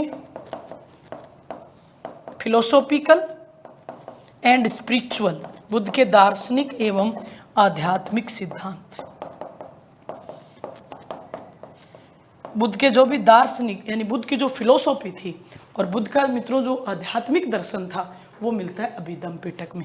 तो इन ऑटोमेटिक ही पता चल गया कौन सा पिटक सबसे जटिल माना गया है, तो अभिधम पिटक। और सबसे सरल कौन सा है जी? तो साधारणतः आपको मोटा मोटा बौद्ध धर्म पढ़ना है तो हम क्या पढ़ें जी? सुत्त पिटक पढ़ें। बोलो क्लियर है? कोई दिक्कत नहीं है।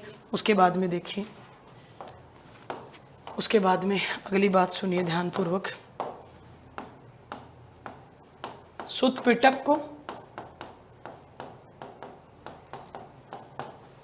बौद्ध धर्म का एनसाइक्लोपीडिया, लघु विश्वकोश, मैंने अभी बताया था ना कि मोटा मोटा बौद्ध धर्म पढ़ना है तो आप सुत्त पिटक पढ़ लो, काम चल जाएगा। इसलिए सुत्त पिटक को बौद्ध धर्म का लघु विश्वकोश कहा जाता है, लघु विश्वकोश कहा जाता है। ठीक है, उसके बाद में अगला इनका बड़ा सिद्धांत आ रहा है, वो है चत्वारी आर्य सत्यानी। चत्वारी आर्य सत्यानी, चार आर्य सत्य। चत्वारी यानी चार आर्य सत्य। बुद्ध ने चार आर्य सत्य बताए हैं। बुद्ध ने चार क्या बताए हैं जी? आर्य सत्य बताए हैं। कौन कौन से चार आर्य सत्य बताए हैं? तो नाम से सुनो।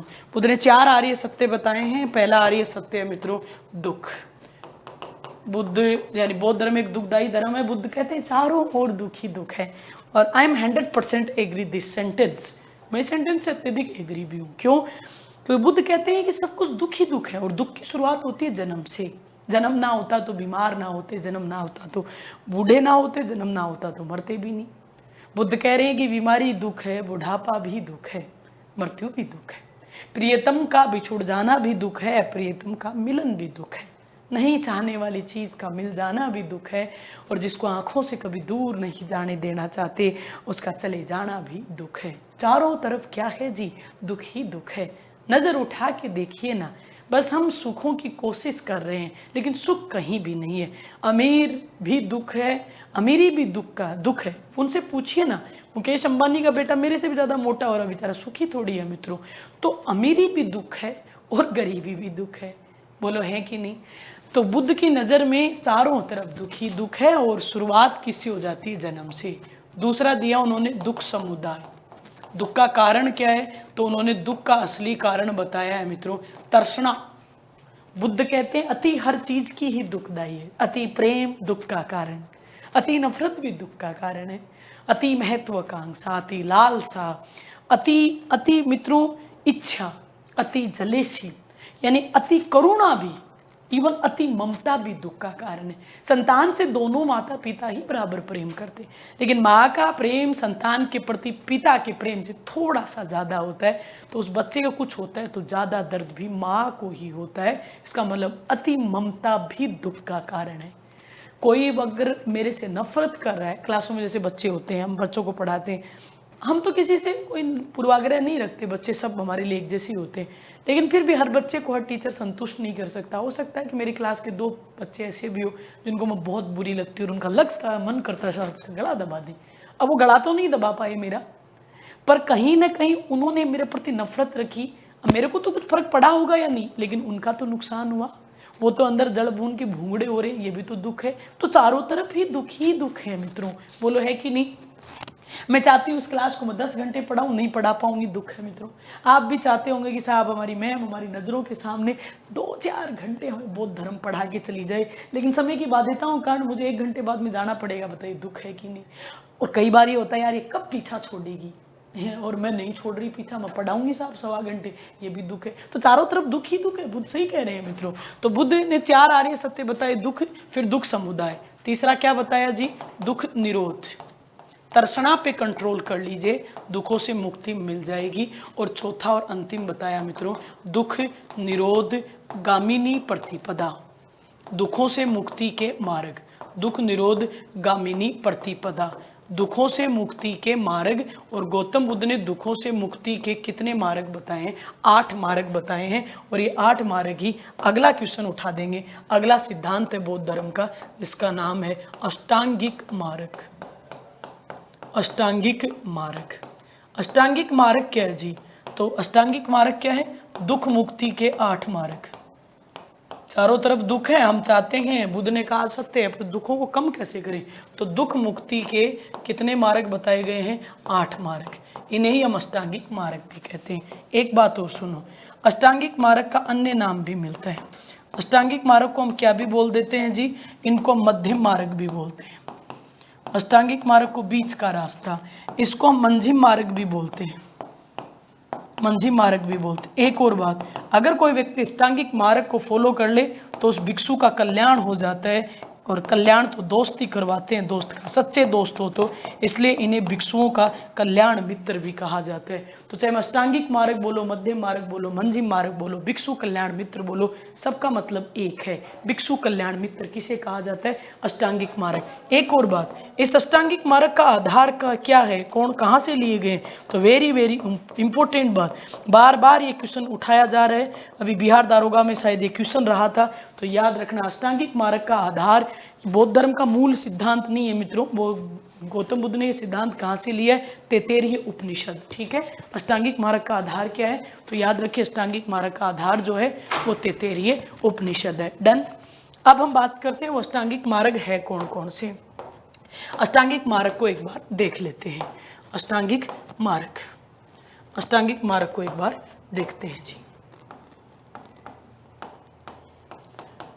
अष्टांगिक मार्ग में कौन कौन शामिल है, अष्टांगिक मार्ग नाम बताते हैं आपको। अष्टांगिक मार्ग में 1 2 3 4 5 6 7 8, बोलो हो गए 8। देखिए अष्टांगिक मार्ग कौन कौन से हैं, सम्यक, सम्यक, सम्यक। मैं किसी संस्था विशेष की बात नहीं कर रही हूँ, मैं उत्कर्ष में पढ़ा रही हूँ, ये वर्ड है बस यहाँ पे, सम्यक। सम्यक, सम्यक का मतलब पवित्र होता है बेटा, सम्यक, सम्यक, सम्यक। दृष्टि, संकल्प, अभिव्यक्ति, अभिव्यक्ति का मतलब वाणी,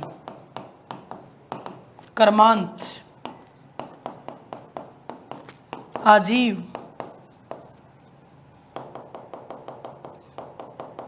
कर्मांत, आजीव, व्यायाम, स्मृति और समाधि। एक एक लाइन सुनो, आपके प्रीलिम्स में तो एक एक लाइन से काम चल जाएगा। सबसे पहला सम्यक दृष्टि का मतलब क्या, अपने दृष्टिकोण को, अपने नजरिए को अच्छा रखिए। आप पॉजिटिव सोचिए ना। नज़र ने नज़र को नज़र से जब नज़र भर के देखा तो नज़र को नज़र की नज़र लग गई। तो आप नज़र लगने क्यों देते हो, इतना नज़र भर के क्यों देखते हो किसी को। तो नज़रिया अगर आदमी का अच्छा है तो उस आदमी को दुनिया अच्छी ही नज़र आएगी। संकल्प, सदैव अच्छा करने का प्रण लीजिए, मैं मेरे से जितनी मेरी हैसियत है, मेरी ताकत है, मैं अच्छा करूँगा। वाणी बहुत जरूरी, वाणी संयम तो हर धर्म में जरूरी है। कहते हैं मार के घाव भर जाते हैं, लेकिन मित्रों मुंह से निकले हुए शब्दों के घाव होते हैं वो जिंदगी भर चुभा करते हैं। किसी भी व्यक्ति के लिए आप वही वाणी इस्तेमाल करिए जो आप खुद के लिए अपेक्षित चाहते हो सामने वाले से। कर्मांत, अच्छे कर्म करते रहिए मित्रों। आप आजीव, जीविका उपार्जन में भी आप ईमानदार रहिए। जैसे दुकानदार हो तो झूठ मत बोलो, कम मत तोलो। जैसे आप सिविल सर्वेंट बनोगे तो भ्रष्टाचार मत करो। मैं अध्यापक हूँ तो मैं अपने आप को अपडेट करूँ, अपडेट करके आपको पढ़ाऊँ। तो मतलब अपने जीविका उपार्जन में आप ईमानदार हो, होनेस्ट रहो। व्यायाम, व्यायाम का मतलब कसरत नहीं है, प्रयत्न, एक तरह से बढ़िया करने की कोशिश करो। स्मृति, अच्छी चीज़ों को याद रखो, बुरी चीज़ों को धीरे धीरे भूल जाओ। अगर आप ये 7 चीज़ें कर लोगे तो आप अंतिम तो अपने आप ही चले जाओगे, समाधि की ओर आप बढ़ जाओगे। लेकिन 7 बहुत ज़रूरी है, पर इनको सबको फॉलो करें तो धीरे धीरे आदमी मित्रों थोड़ा थोड़ा ही सही, लेकिन वो अपने दुखों के ऊपर काबू पा सकता है। ठीक है, तो ये जो थे ये कौन से मार्ग थे जी? ये थे अष्टांगिक मार्ग। उसके बाद में देखिए, अष्टांगिक मार्ग के बाद में अगला बुद्ध ने क्या दिए हैं जी? अगला हम बात कर रहे हैं, बुद्ध ने मित्रों 10 शील वचन भी दिए। गौतम बुद्ध ने 10 शील वचन मतलब शिक्षा पद दिए, शिक्षा पद कि हर भिक्षु को स्पेशली इन 10 बातों का ध्यान रखना चाहिए। 10 बातें कौन कौन सी बताई हैं उन्होंने? तो 10 बातें देखो, बल्कि 5 तो हमें आती हैं। एक तो व्यक्ति को कोशिश करनी चाहिए वो जितना हो सके सत्य बोले। एक मित्रों वो जीव मात्र के प्रति हिंसा का भाव ना रखे। एक वो किसी के मन वचन कार्यों की चोरी नहीं करे। एक वो आवश्यकता से ज़्यादा धन का संचय नहीं करे। एक पति एक पत्नी धर्म फॉलो करे, यानी ब्रह्मचर्य का अनुपालन करे। तो 5 तो सभी जानते हैं, सत्य, हिंसा, अस्तेय, अप्रिय।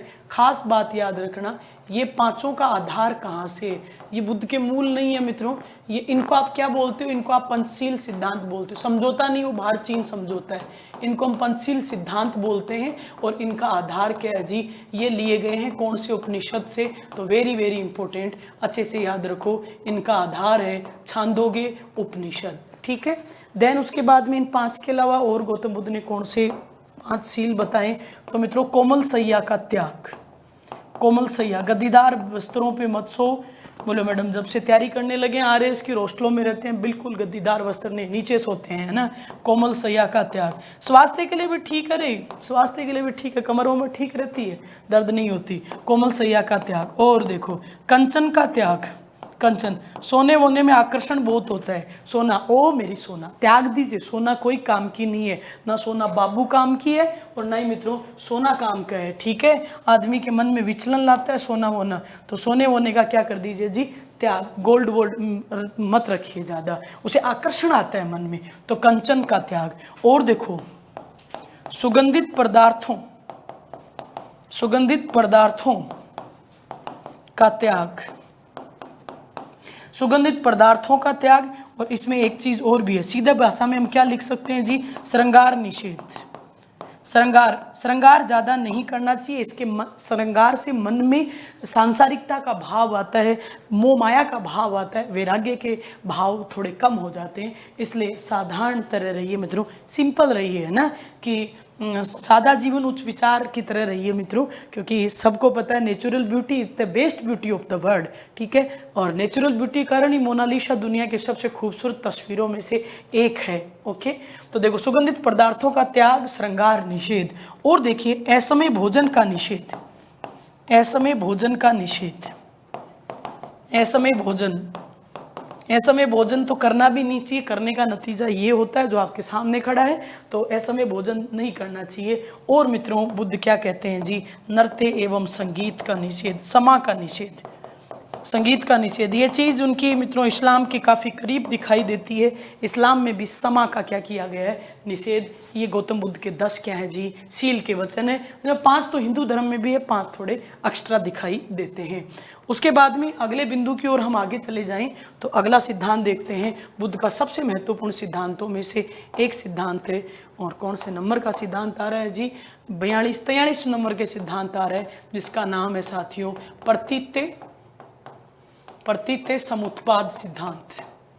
प्रतीत्य समुत्पाद सिद्धांत। अगर आप मेंस के अकॉर्डिंग इस क्लास को देख रहे होगे तो आपको बहुत फायदा करेगी। प्रतीत्य का मतलब होता है बेटा इसके होने से। किसके होने से? इसके होने से।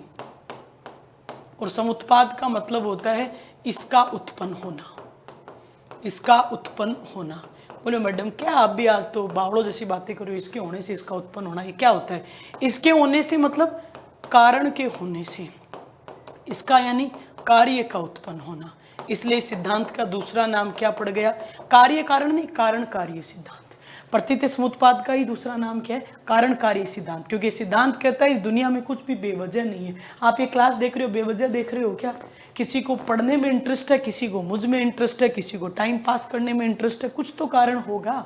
मैं यहाँ पढ़ा रही हूँ बेवजह थोड़ी पढ़ा रही हूँ, पढ़ाने का मुझे पैसा भी मिल रहा है, पढ़ा के आपको अच्छा भी लग रहा है, ठीक है। और कहीं ना कहीं आपके कमेंट्स हैं वो जो जब अच्छी कमेंट्स कोई बच्चा करता है तो फिर और मेहनत करने का दिल करता है और बहुत अंदर से अच्छा फील होता है। मित्रों, तारीफ किस आदमी को पसंद नहीं है, हर कोई व्यक्ति तारीफ प्रिय है, बोलो है कि नहीं? ईमानदारी की बात है। बुराई करने वाला हमें बहुत ऐसे लगता है कि और इसने कैसे दिया, और कोई तारीफ करता है तो बहुत ऐसा लगता है वाह वाह कितना अच्छा बच्चा है। तो हर बात की कोई ना कोई तो वजह है ना। कोई बच्चा बुराई भी करे इसका मतलब कोई तो वजह है।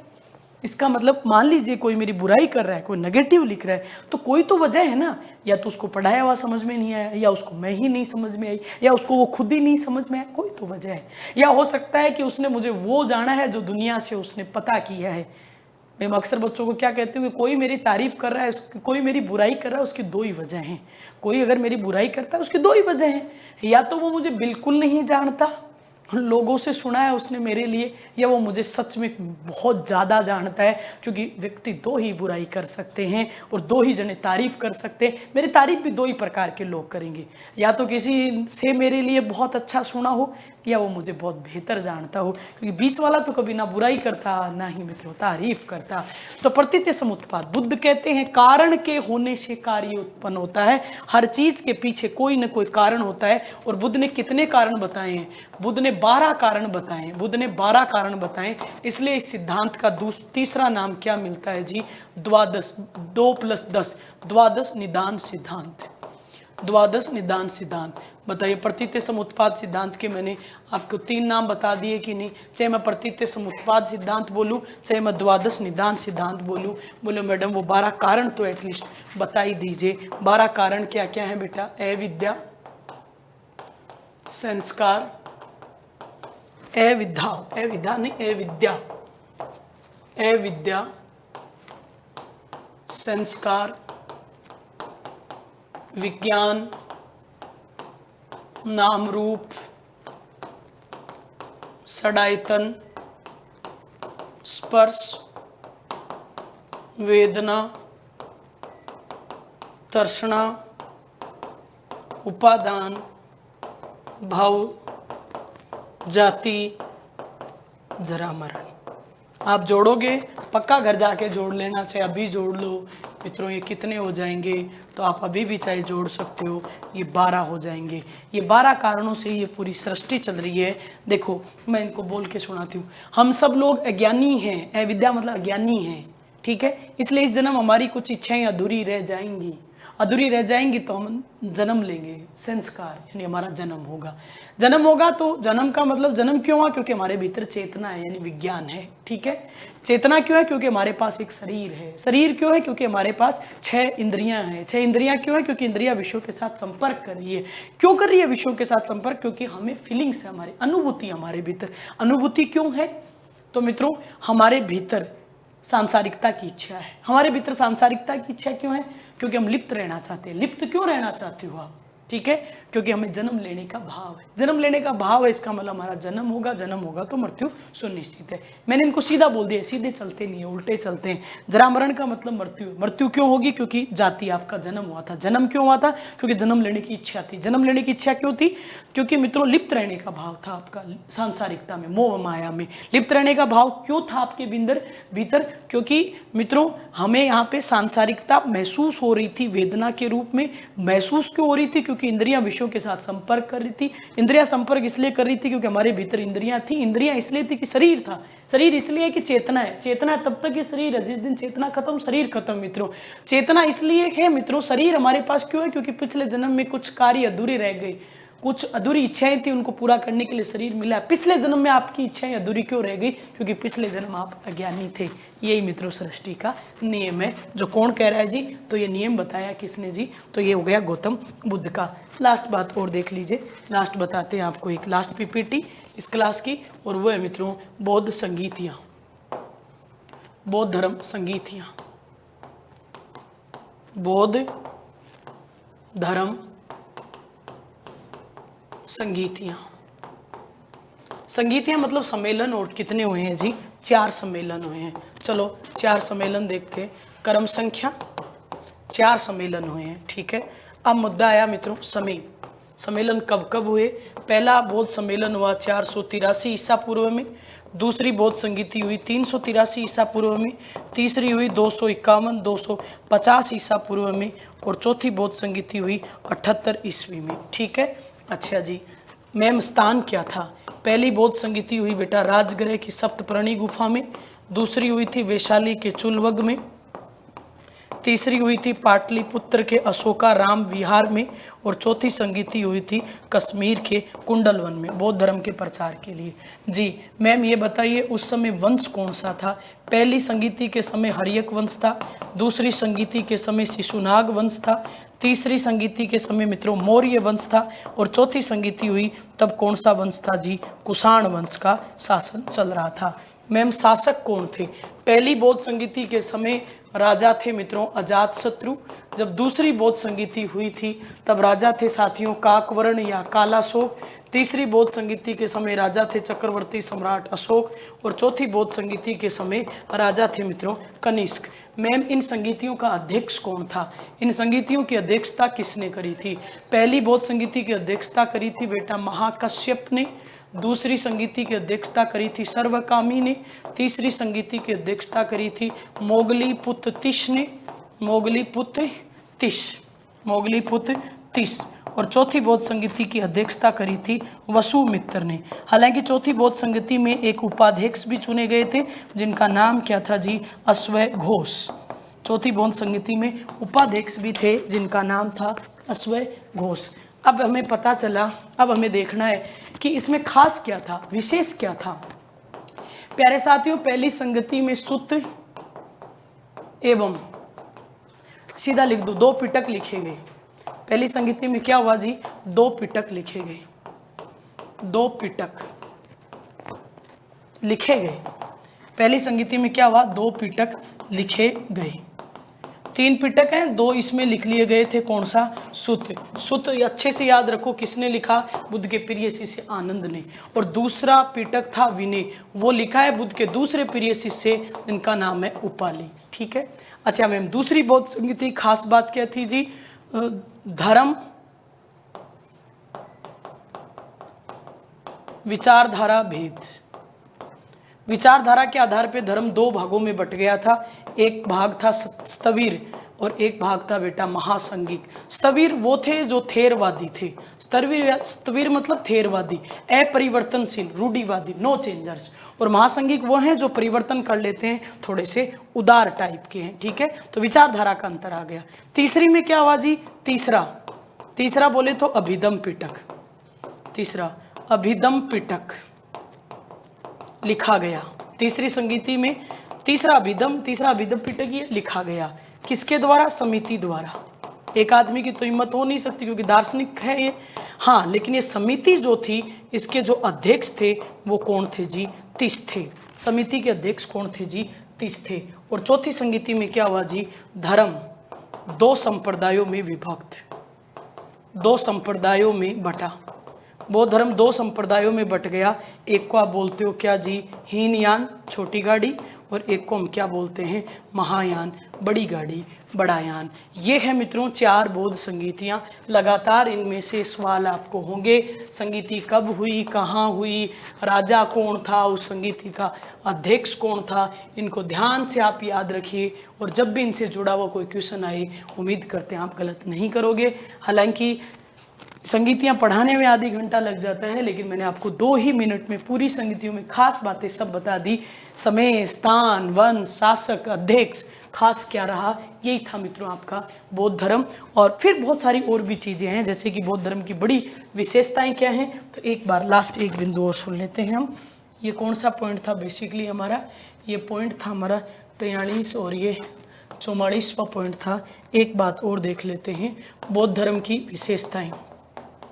बौद्ध धर्म की विशेषताएं तो 1-2 विशेषताएं तो आपको पता ही होनी चाहिए। जैसे पहली बात, अनात्मवादी, आत्मा की बात नहीं करता। अनिश्वरवादी, ईश्वर को नहीं मानता।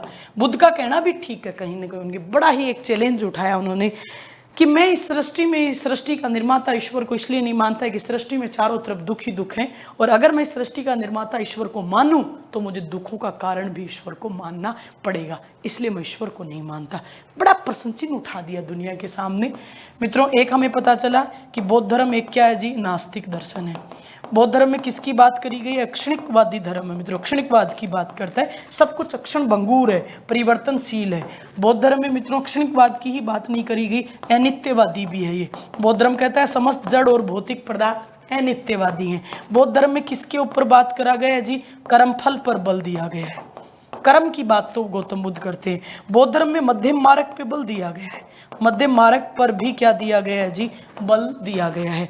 मध्य मार्ग पर ही बल नहीं दिया गया है, बल्कि बौद्ध धर्म में मित्रों वर्ण प्लस जाति व्यवस्था का विरोध भी किया गया है, जाति व्यवस्था का विरोध किया गया है, क्योंकि बौद्ध धर्म में तो शूद्र महिलाएं सब शामिल होते हैं। और बात देखिए, बौद्ध धर्म जो है वेदों को क्या मानता है? वेदों को अप्रमाणिक मानता है, वेद जो ग्रंथ है उनको अप्रमाणिक मानता है। कौन?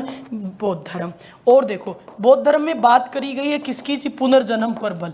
हिंदू धर्म की तरह एक दो बातें बौद्ध धर्म की हमसे मिलती हैं, जैसे हिंदू धर्म में पुनर्जन्म की बात है, बौद्ध धर्म में भी है। जैसे हिंदू धर्म में मित्रों कर्मफल की बात है, इसमें भी है, ठीक है। और बौद्ध धर्म का एक और बड़ा सिद्धांत इन्होंने हमें नागार्जुन ने दिया है, बौद्ध भिक्षु नागार्जुन ने, जो है मित्रों शून्यवाद। ये बौद्ध धर्म की बड़ी विशेषताएं।